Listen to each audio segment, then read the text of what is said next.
1990 की मार्च अप्रैल का महीना था। एक माँ अपने घर की सफाई में लगी थी। वो चीन के एक छोटे से गांव प्योंगयांग टाउनशिप में रहती थी। घर का लिविंग रूम लगभग साफ हो चुका था कि तभी अपनी 3 साल की जुड़वा बेटियों की रोने की आवाज आई।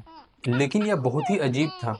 अब 3 साल के बच्चे रोते ही हैं, लेकिन उसकी बेटियां वो कभी नहीं रोती थी। उनके नाम शाई और सियुंग वू थे और वो इतनी शांत थी कि मानो उनकी दुनिया में कोई हलचल ही नहीं। हमेशा सोती रहती, कोई शोर नहीं, कोई शिकायत नहीं। माँ को उनकी चुप्पी पहले भी थोड़ी अजीब लगती थी, लेकिन जब 3 साल की उम्र तक भी उन्होंने एक शब्द नहीं बोला तो चिंता बढ़ गई। लेकिन आज वो रो रही थी।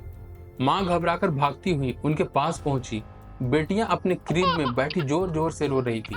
उसने उन्हें गोद में लिया, प्यार से पूछा, क्या हुआ बेटा? पर कोई जवाब नहीं, क्योंकि वो बोल ही नहीं सकती थी।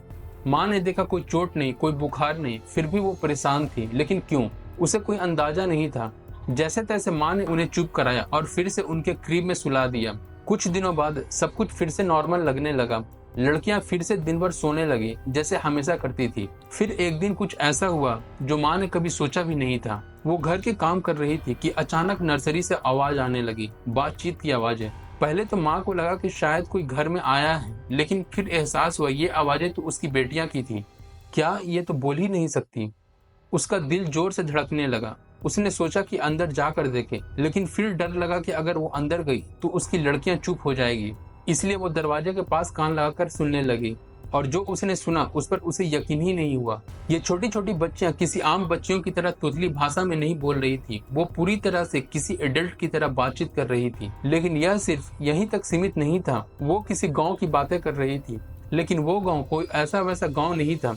वो तो ऐसा गांव था जो वहां कभी गई नहीं थी। ये वहां के लोगों के बारे में, वहां हुई घटनाओं के बारे में बात कर रही थी। ऐसी बातें जो उन्हें पता ही नहीं होनी चाहिए थी। माँ के दिमाग में झंझनाहट होने लगी। ये सब कैसे मुमकिन है? किसी और जगह अगर ऐसा कुछ होता तो माँ डॉक्टर या किसी विशेषज्ञ से सलाह लेती।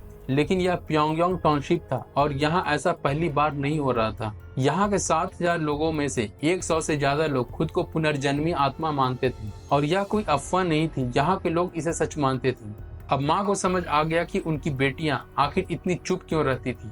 वो अपने पिछले जन्म को छुपा रही थी। माँ ने यह बात पूरे गांव में फैला दी। कुछ ही दिनों में एक आदमी और एक औरत उनके दरवाजे पर आ गए, और जैसे ही उसकी माँ ने दरवाजा खोला तो उनकी दोनों बेटियां ने उन दोनों को पहचान लिया और बोला, ये हमारे माता पिता हैं। इसके बाद जो हुआ उसने सबको चौंका दिया। लड़कियों ने बताया कि वो पिछले जन्म में सबसे अच्छी दोस्त थी और उन्होंने साथ में आत्महत्या कर ली थी। उन्होंने गाँव के बारे में विस्तार से बताया, वही गाँव जहाँ वे कभी नहीं गई थी।